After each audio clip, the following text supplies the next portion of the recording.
Hi, my name is Kees, and this video is about what is enlightenment. Because there's a lot of confusion about what enlightenment actually is, I thought I'd record this video as a resource. So enlightenment is actually a term made up by a Western philosopher to point to a state of truth, recognizing ultimate truth. In spirituality, that term is used differently in different traditions. And for example, in Buddhism, enlightenment was not a very known term in the past. So enlightenment in general points to the loss of the person, the loss of the feeling of I'm a separate person.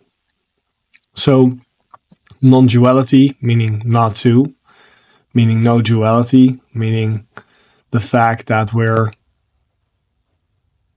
not even one, but that there is just this reality. It's just one whole, we could say. It's not really one because there's no reference outside of that, so that's why it's non-dual, not two.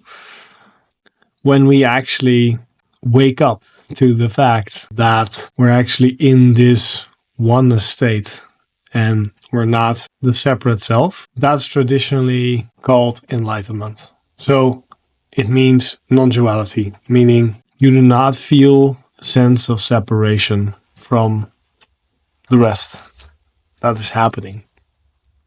You feel absorbed into the whole. And it's kind of like you're the whole soup, I like to call it.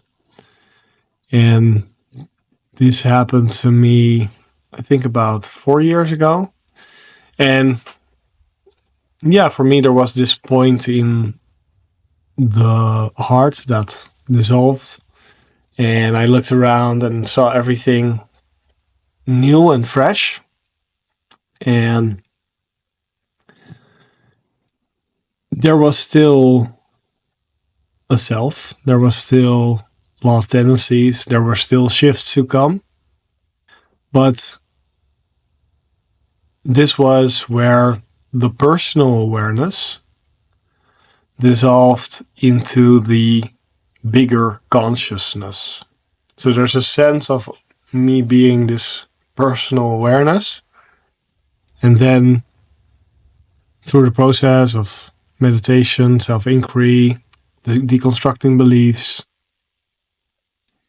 over time, after spiritual awakening, where you get an insight into this enlightenment,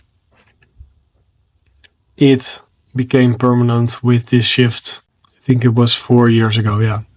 So that's a beautiful thing, and the nice thing is that you feel just lighter. When the person feels lighter in general, when you feel less attached to being the mind and the body, we feel more light.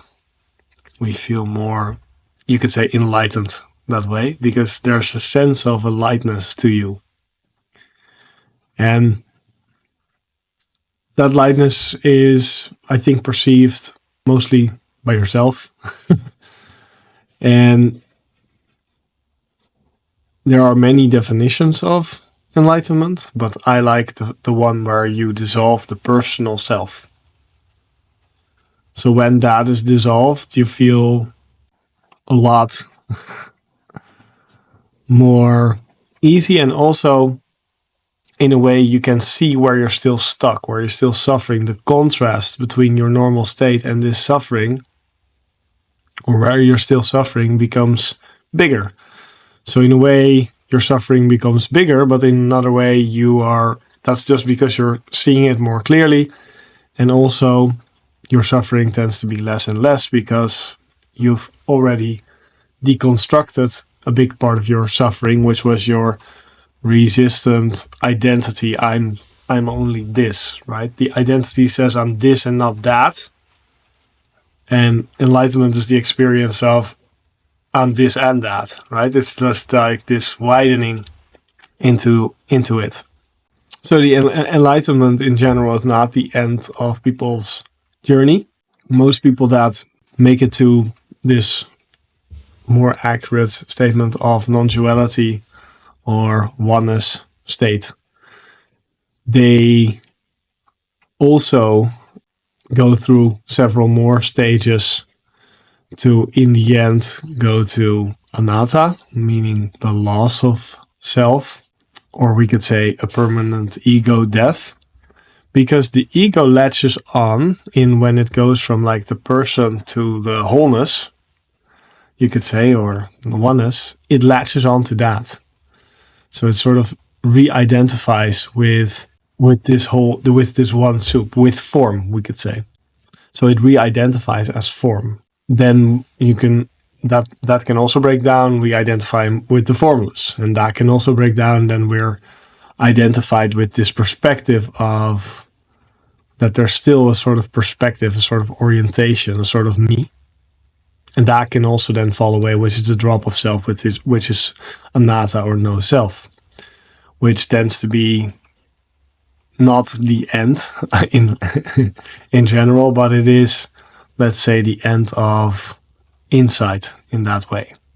So in Buddhism, when people talk about full enlightenment, they talk about the permanent ego death. But other people talk about enlightenment as non-duality, meaning the experiential realization of that you're this whole soup, this everythingness. So you can basically, with enlightenment, choose your own definition. There are people that are saying everybody is enlightened, and in a way, everybody is this reality. So yes, everybody has this eternal nature that we are already. It's like life is doing you instead of you doing life.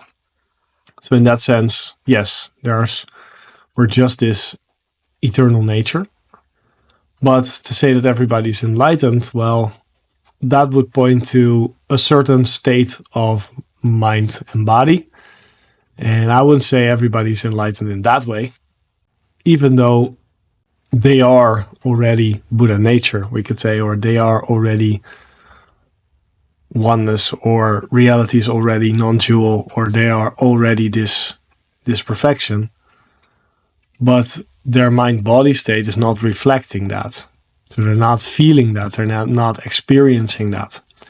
And enlightenment is actually you experiencing this oneness, this perfection. The body can die, but you, as a wholeness, cannot die. And that realization is quite special. So enlightenment in some traditions feels super unattainable. It's like this state of perfection. It's like the state of never having emotions, never having any feeling that is, not perfect in a way. And like never having jealousy, or any type of emotion, fear, any type of anger, anything like that, irritation. Also, in, for example, Buddhism, they talk about nirvana, which means to blow out, but it also is pointing to a certain state of consciousness. Well, the blowout is actually is being unconscious.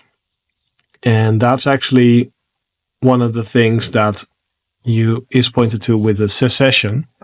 People are unconscious for this long period of time or short period of time. And actually they're able to shut down the body without, or parts of the body, also parts of the brain. There's a lot of scientific research looking at that right now. And then coming back from that. But to me, this unconsciousness is not, let's say, the point. It's not something I would think you could define that as enlightenment, but it's not per se what I would think is interesting for people to attain. This bodily control is interesting maybe for some people, but especially getting to the state of liberation, which is freedom from suffering, or from these hindering emotions and feelings and personal suffering, that's, to me, more interesting and has been always more interesting. And that's something that even with enlightenment enlightenment isn't per se liberation, because a lot of people have this process after enlightenment, or the enlightenment I've defined. So after either anatta, no self, which is traditional Buddhist enlightenment, or after the non-duality I've talked about, where you are in the state of oneness. In both cases, you still have integration of that, which then means that with the integration of that, you can build towards liberation. But liberation is something which is, it's never, in a way, it's never fully attainable. The way I understand it is that it's a sort of, you strive to, a lot less comes up, and when things come up, which is not so often anymore, you look at them, So sometimes when we see this older tradition, also in Hinduism, for example, enlightenment is this super perfection state, which is almost like, how can a mortal in this life, through meditation, etc., attain that? I have my questions, let's say, about whether that sort of state of perfection, which is pointing to, whether that is marketing from the past, right?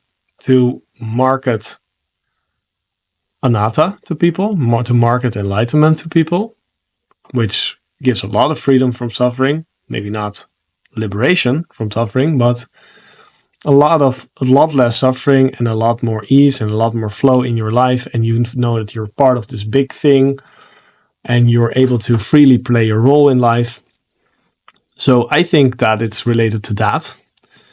And I think a lot of that more religious type of look at enlightenment is maybe not accurate, maybe not the way that the Buddha, for example, lived his life. Because I know with Buddha that he also had a lot of pain at the end of his life, that he also sometimes had emotions. So that makes sense, Also, I've heard of practitioners that claimed that they're in this perfection state of enlightenment, but then a couple of years later, they come out and say, well, I can have my annoyances. I do still like sexuality, etc., etc. Right? I'm still human, which to me makes total sense. So enlightenment, in my opinion, is not the state that religions have marketed, but it is close to that. It is close to this state where you're suffering so much less, where you know that you're part of this big whole, where you're so much more easy and flowing and enjoying life. So